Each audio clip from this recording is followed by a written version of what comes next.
This week was Bellevue Mansion, Canada's Amityville house, and how this creepy place got me into the paranormal.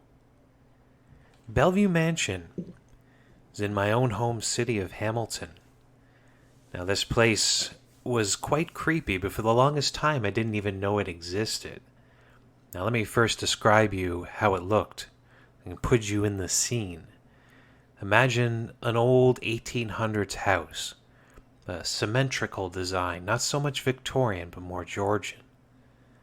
Symmetrical design that didn't face out to the street behind it, which was the modern way.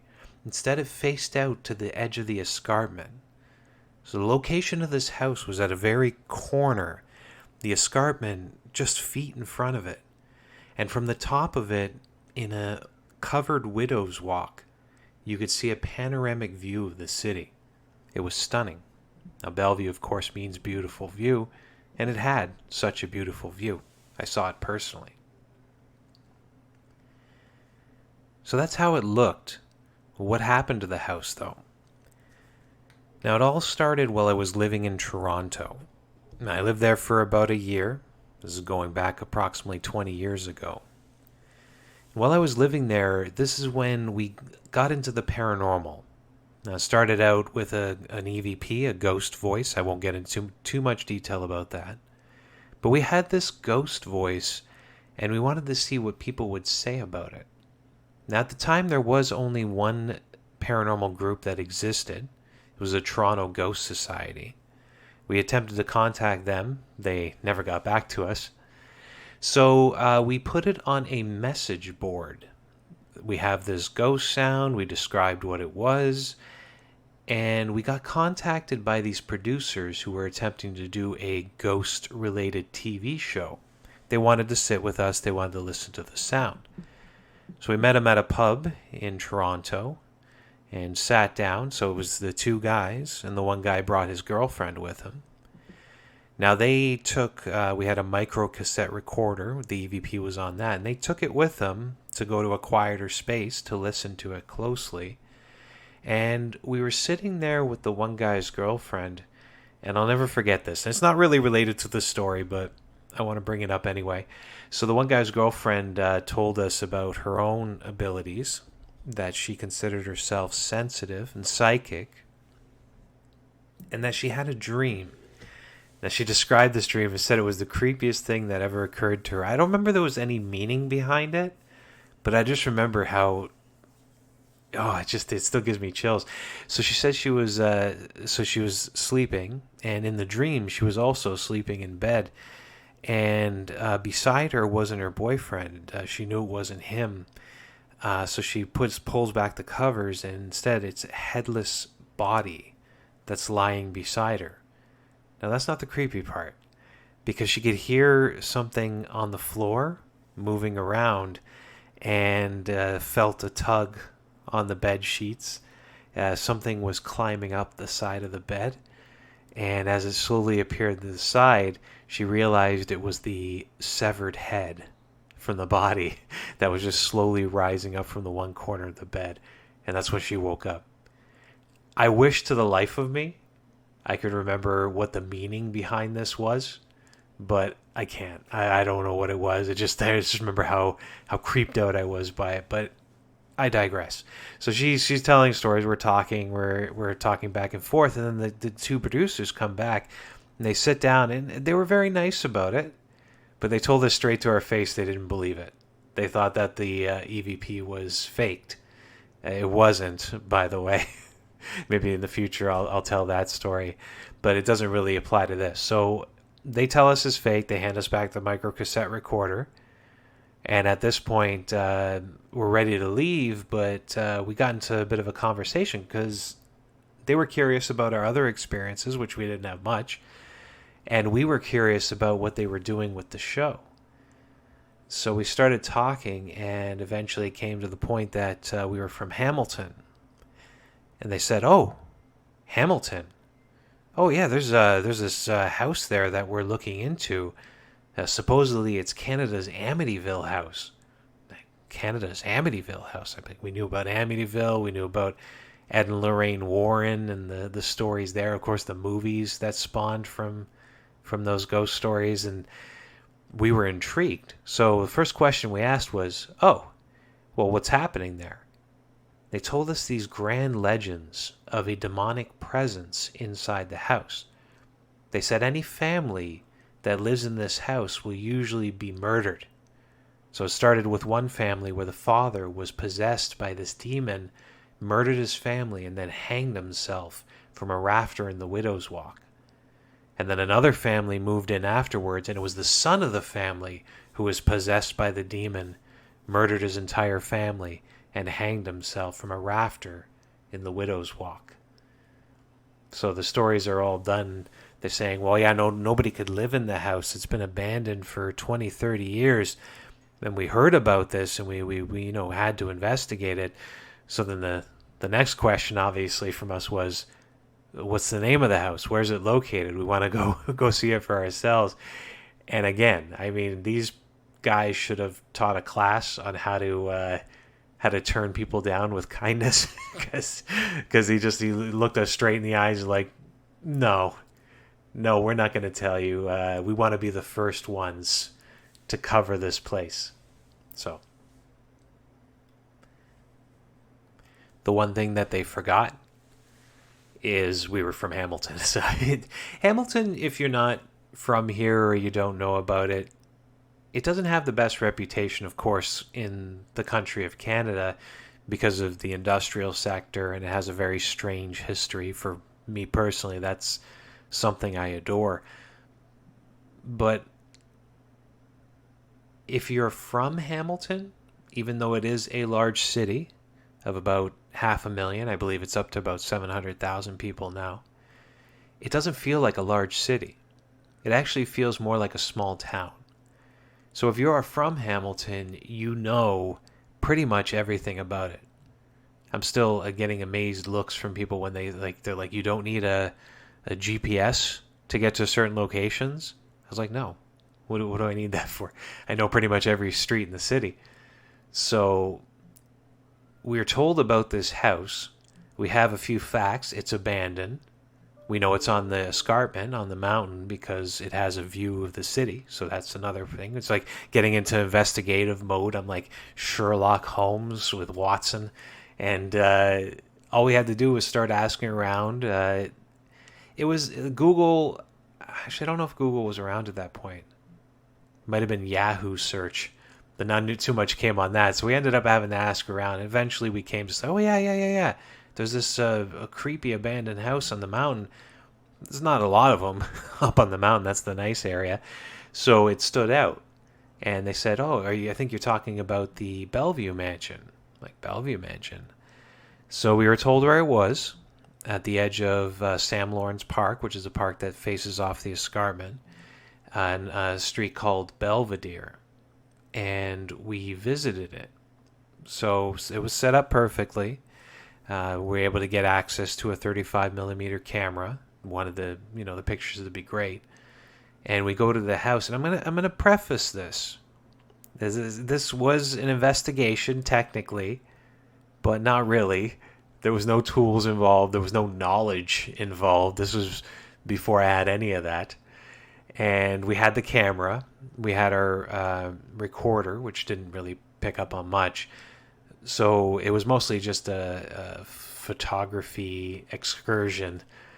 And when we showed up, I also need to kind of mention the side thing is that nothing was damaged in our arrival. If you know the urban explorers of the world, they're dedicated to not disturbing or damaging anything in a location, especially historic, if not anywhere. So we had that in mind. And one of the things in mind was, okay, we're going to go take pictures of the outside of the house, but guess what? The front door was wide open. Now, I don't know why. There was no stairs leading up to the door, so the only way to get in, you had to boost yourself up. And the front door was wide open. I still remember it wasn't boarded up or anything. It had the number 14 on it because it was 14 Belvedere. So we boosted ourselves up. We went into the house. We didn't go into the basement. I remember actually there was an access from outside into the basement, and I couldn't bring myself to do it, even though it was daytime. Something just, like, I'm not psychic in any way, but something just kind of, like, creeped me out. I looked down into the darkness. I was like, oh, no, I can't go into there. So we went into the first floor. We had the camera. Took a bunch of photos of the first floors of different rooms. Went up to the second floor. The stairs were actually in decent shape, so there wasn't any danger there. And took a bunch of pictures on the second floor. A couple things that stood out is they had one of those old-fashioned clawfoot tubs, which was still in great shape. It was perfect. And I remember one of the rooms, I guess it was a kid's room, the wallpaper stood out. It was a dark blue wallpaper, and it had, like, it was nautical theme. So you had, like, the boat wheels and the boats. So the kid who lived in there, I remember thinking, must have really been into boats and that kind of stuff. So whenever I go into a historic place, I always like to feel the human experience and seeing the interests of people who once lived there. Now, I never really, it was in the back of my mind about the legends, about the family's morale. Like, what if this was the kid that was possessed by the demon? He was into boats. Maybe that's how the demon got to him. It was like they were talking about boats. The kid's like, hey, this guy's my friend, and then possessed. But it crossed the back of my mind. It crossed just for a second, but it was gone quickly after. So we took photos, all the rooms. We even went up to the attic. I'm trying to remember for the life of me what was the access point to the attic. I think there was stairs. I don't think did we? No. So there was stairs up into the attic. I remember the attic was like this sweeping space, and then there was a kind of a ladder stairs that went straight up into the widow's walk, and they were all in decent condition, surprisingly. The old-fashioned wood, it's very strong. And we ended up in the attic. We could see the rafters. Potentially one of those rafters is where the possessed father and then son supposedly hanged themselves. And went up into the widow's walk as well, looked out the window, and anyway. So pictures taken, we leave the house. Not, I don't know, a few months after. The house is torn down in the middle of the night. So we have a landowner, kind of a greedy sort, I believe. He was told by the city, don't do it. But the only thing the city could really do was give him a fine. So he did it anyway. And I guess not to be stopped by the police, he did it in the middle of the night. He was just under the light of the moon. He brought in these construction vehicles and tore down the house. And I remember hearing somebody told us that it happened, and we rushed. We rushed to the location, and it was kind of disturbing in a way. I mean, a house is definitely not a person, but an older house has character. So you kind of assign that personality to it. And seeing the house destroyed the way it was just, the one day it was a beautiful old Victorian time house, and the next day it's just a pile of rubble on the ground. And I could see people had their pickup trucks there, and they were picking through the rubble, lifting, like, because a lot of the house was made of limestone, and limestone is very, very pricey, so they could get money for that. So they're just basically picking through the rubble for whatever they could get money for. And I didn't like it. I found it was very disgusting to watch. So it's not one of the best memories of that. But anytime they tear down a historic house, this is the kind of feelings people get. But money has to be made, right? So that's the point of view of the developer, the point of view of the people of the city are these houses have history. They have people that were living inside of it that are no longer around. And just like artwork goes up in value, I think historic houses should also go up in value. So you have people who are no longer around that lived in it, that had experiences inside this house that could have been opened up for future generations to come in and say, okay, well, the part of the Buchanan family was associated with Ouija Mansion lived here, and the families that built it, and over the years, I mean, they had experiences inside this house. They don't even need to be famous or historically relevant. Just, you need these stories to be spread. You can learn from these stories, and to have these historic houses, even if they're residentially owned, as examples of that history. You don't necessarily have to go inside, but to wipe it completely off the face of the planet, yeah, no, I don't agree with that at all. But what can we do? The house was gone. So it's too late to do anything to save it, but this is where things change for me. We had these photos. So what do you do with the photos? Well, the internet was this burgeoning little child at the time. Like I said, I don't even think Google was around. So the internet was kind of the perfect outlet. Websites were popping up all over the place. And it just so happens we had some experience in this. Now, I was more the storyteller type. I've always wanted to be a writer my entire life, so this was a good chance for me to stretch those skills.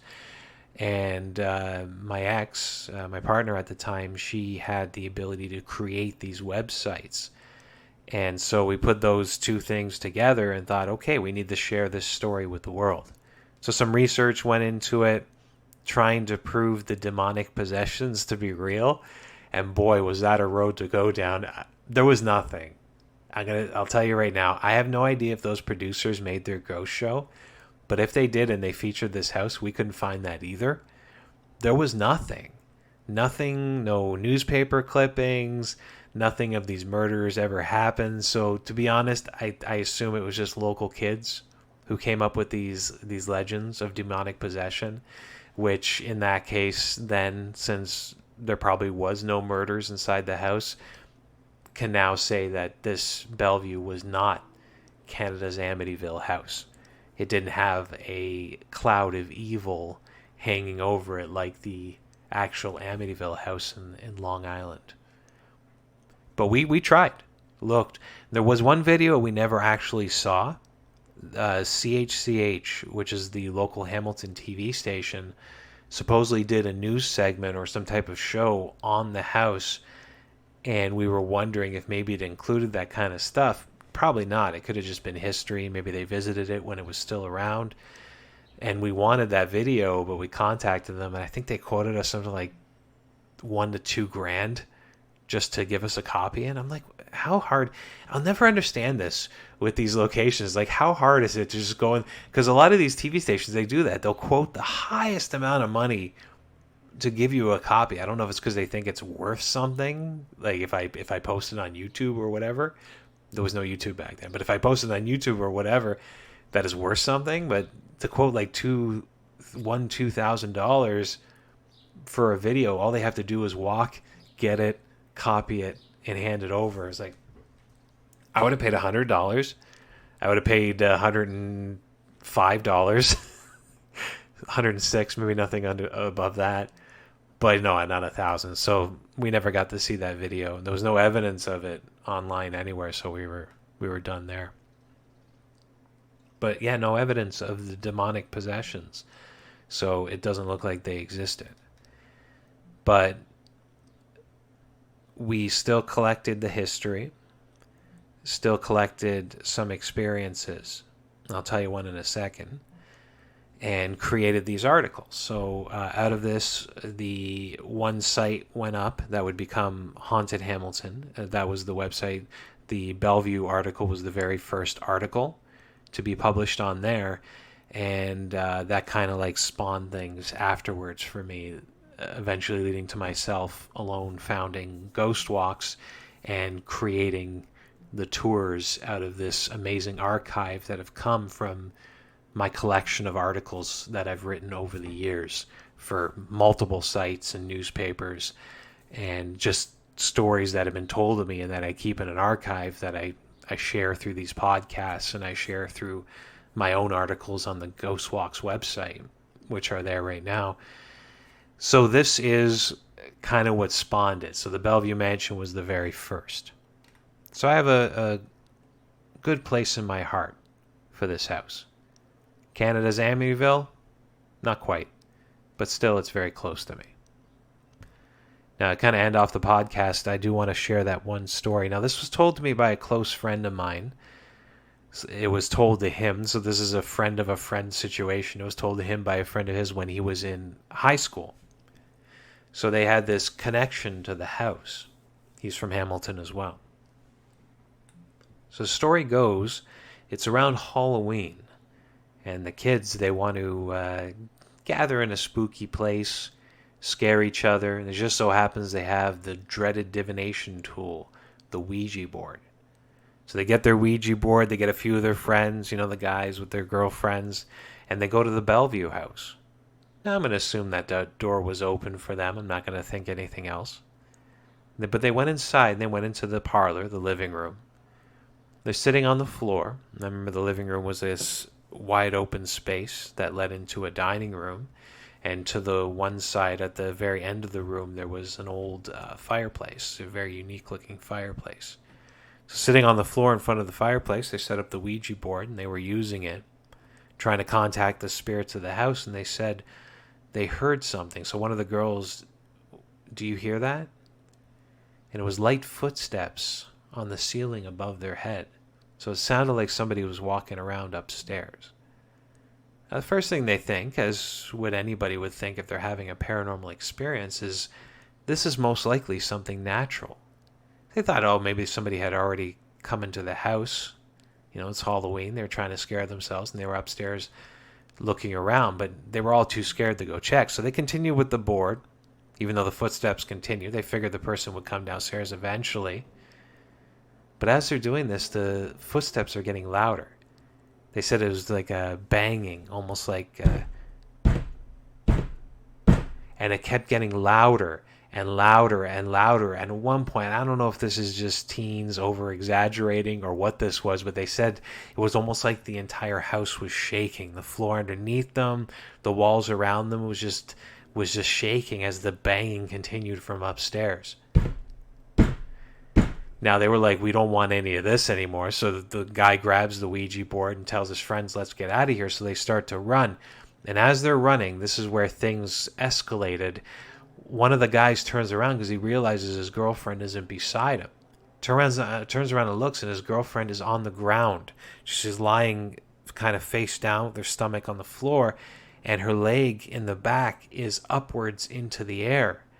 It's kind of strange the way it looked at the moment. He called out her name, and she looked up to him as she was being pulled backwards. Now, you would think, being the brave man, he should have jumped forward and helped her, but he didn't. My friend did not give me this guy's name. It's probably for the best. They all just kept running. He left his girlfriend behind. Now, they didn't live together. They were, high school sweethearts. And it was a time before text messaging. So he didn't text her, yo, what's up, or anything like that. In fact, he just left it. He went home. He went to sleep. I don't know if he slept. There's no hint that he did not sleep. He wakes up the next morning. He goes to school. And I guess at that point, he's hoping that he can see his girlfriend. And, she's there. So it's not like she was dragged into the house and we never saw her again. She was there. And he asked her. He said, oh, yeah, crazy stuff last night. So, what happened to you? And she refused to tell him. She said, I'm not going to tell you. Now, my friend says that she was extremely scared, that she was pale white, but I don't know about that. It's the next day. But she refused to talk about it. So, in my mind, this tells me, if the story is true, that she was probably dragged backwards on the floor by an unseen entity, as was what was witnessed, but she would rather tell herself that it didn't happen. And this is one of the type of skeptics, when I hear that somebody doesn't believe in ghosts, one type of non-believer is that if they did believe, it would frighten them so much that they wouldn't be able to live their lives in a normal way. And I think that if this was a true experience, is what was happening there is that this girl would rather just forget it occurred and never speak of it again. Now, the future of the land, I have no idea what it holds. I've heard stories of people looking at it to see if they can buy it. It is currently for sale, so the landowner gave up on all his dreams, I assume. So at this point, it is open. If anybody's listening, you're looking for a piece of land on the escarpment that has a panoramic view of the city of Hamilton, here's your chance. The house is long gone. It's been gone for 20 years. I think if you build on the land, chances are you're not going to run into the supposed demonic presence that caused people to kill their families. Sorry, I don't mean to lie. I don't believe that story. Anyway, that's it. Thanks for listening, everyone. Have a great week.